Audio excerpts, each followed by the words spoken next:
नमस्कार। देश की तमाम फटाफट खबरों में आपका स्वागत है। आप न्यूज़ के चैनल इसलिए देखते हैं ताकि आपको सूचना मिल सके, और अगर आप सूचना ही प्राप्त करना चाहते हैं तो आप हमारे जैसे चैनल को सब्सक्राइब कर सकते हैं।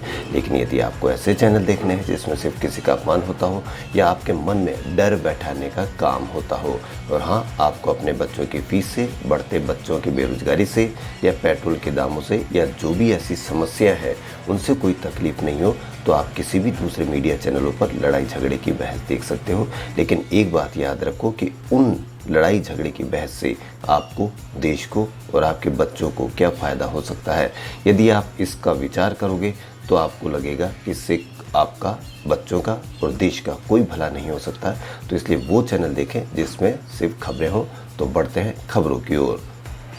अर्थव्यवस्था के मोर्चे पर सोमवार को मिला जुला रुख रहा।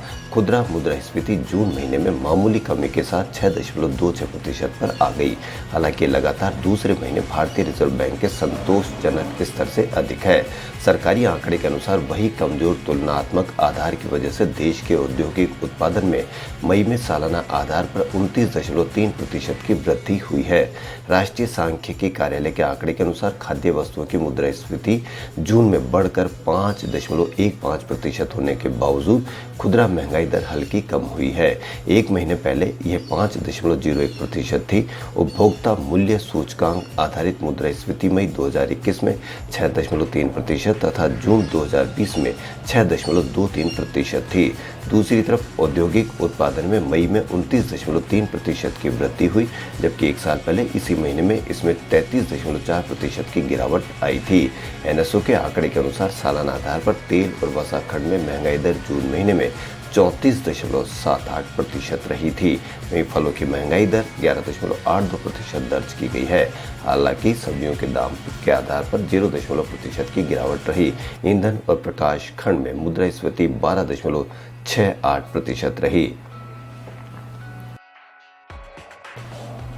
कांग्रेस के अधीर रंजन चौधरी की जगह लोकसभा में किसी और को पार्टी नेता बनाया जाएगा। सूत्रों के अनुसार जिन G23 नेताओं ने पिछले साल सोनिया गांधी को विस्फोटक खत लिखा था, उन्हें इस पद का दावेदार माना जा रहा है। सूत्रों ने साथ ही कहा कि राहुल गांधी लोकसभा में पार्टी के नेता नहीं होंगे।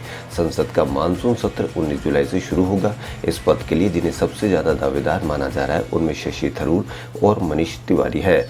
सूत्रों का कहना है कि गौरव गोगोई, रवनीत सिंह बिट्टू और उत्तम कुमार रेड्डी के नाम पर भी विचार किया जा रहा है। थरूर और मनीष तिवारी G23 समूह में शामिल थे, जिन्होंने पिछले साल अगस्त महीने में सोनिया गांधी को पहला खत लिखा था। इस पत्र में पार्टी नेतृत्व में बदलाव और व्यापक संगठनात्मक परिवर्तन की मांग की गई थी। इसकी वजह से एक आंतरिक तूफान शुरू हो गया था। इसके बाद कई नेताओं को पार्टी में अपने पद खोने पड़े थे। अवैध रूप से प्रवेश करने के आरोप में 23 जुलाई से डोमिनिका की जेल में बंद भगोड़े मेहुल चोकसी को वहां की कोर्ट ने मेडिकल आधार पर जमानत दे दी है। वह एंटीगुआ और बारबुडा से लापता हो गया था, जहां वह भारत से भागने के बाद 2018 से रह रहा था। 65 वर्षीय हीरा कारोबारी 13,500 करोड़ रुपए के पंजाब नेशनल बैंक धोखाधड़ी मामले में भारत में वांछित है।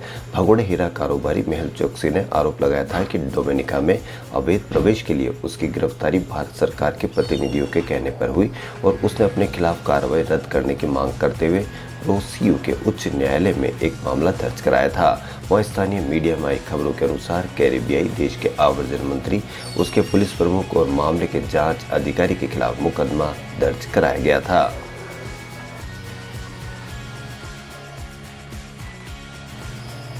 National eligibility test cum entrance test यानी नीट 2021 देश भर में 12 सितंबर को आयोजित की जाएगी। केंद्रीय शिक्षा मंत्री धर्मेंद्र प्रधान की ओर से जारी ट्वीट में यह जानकारी दी गई है। उन्होंने बताया कि कोविड-19 प्रोटोकॉल का पालन करते हुए ये परीक्षा आयोजित की जाएगी। इसके लिए आवेदन की प्रक्रिया मंगलवार शाम 5 बजे से NTA वेबसाइट के जरिए प्रारंभ होगी। उन्होंने बताया कि कोरोना महामारी के इस दौर में सोशल डिस्टेंसिंग के नॉर्म्स का पालन करने के लिए इन परीक्षा को आयोजित करने वाले शहरों की संख्या 155 से बढ़ाकर 198 की गई है। इसके साथ ही 2020 में ये परीक्षा 3,862 केंद्र पर हुई थी। इस संख्या को भी बढ़ाया जाएगा। केंद्रीय शिक्षा मंत्री प्रधान के अनुसार कोविड-19 प्रोटोकॉल का पालन करते हुए विभिन्न केंद्रों के सभी कैंडिडेट्स को मास्क उपलब्ध कराया जाएगा। एंट्री और एग्जिट का समय, सैनिटाइजेशन, कॉन्टैक्ट लेंस रजिस्ट्रेशन और सोशल डिस्टेंसिंग के साथ सीटिंग अरेंजमेंट भी सुनिश्चित किया जाएगा।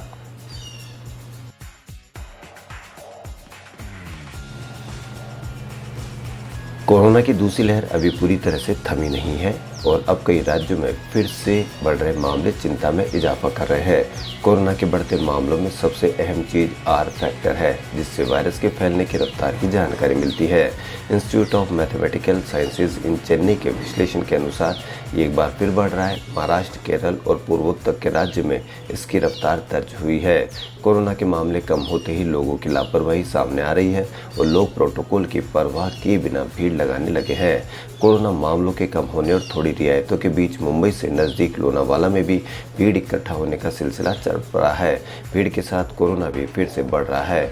महाराष्ट्र के जून में आखिरी या जुलाई की शुरुआत तक 6000 कोविड केस रोज आ रहे थे, लेकिन अब 8 से 9 या कभी कभी 10,000 तक केस आने लगे हैं। केरल में भी नए मामलों के उछाल के कारण चिंता बढ़ी है, जबकि मणिपुर, अरुणाचल प्रदेश और त्रिपुरा में भी केस तेजी से बढ़ रहे हैं।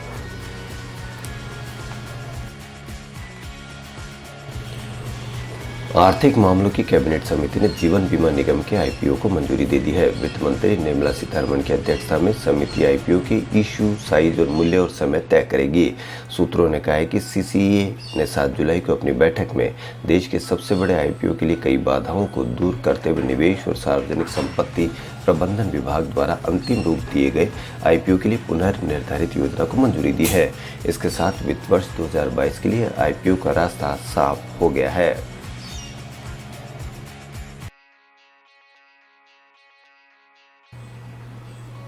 ओडिशा की पुरी में सोमवार को ढोल, मंजीरे और शंख की ध्वनि के साथ भगवान जगन्नाथ की रथ यात्रा निकाली गई।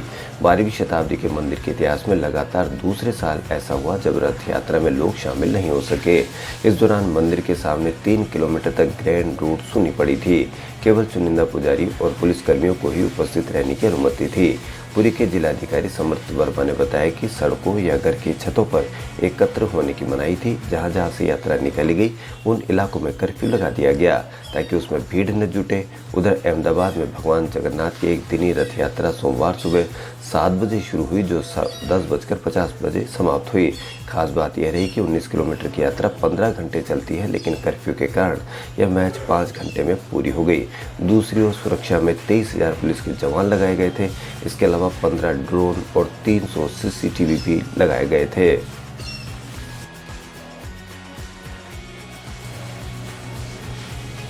राजस्थान के इतिहास की सबसे बड़ी आकाशीय बिजली दुखांतिका में रविवार को एक ही दिन में 23 लोगों की मौत हो गई। इनमें आमेर महल के सामने वॉच टावर पर बिजली गिरने से दम तोड़ने वाले 11 लोग भी शामिल हैं। अब राजस्थान में कुल 27 लोग घायल हुए हैं। मुख्यमंत्री अशोक गहलोत ने मृतकों के परिजनों को 5-5 लाख रुपए व घायलों को 2-2 लाख रुपए की सहायता राशि जारी करने के निर्देश दिए हैं। एसडीआरएफ नॉर्म्स में घायलों को 50-50 हजार रुपये राशि देने का प्रावधान है।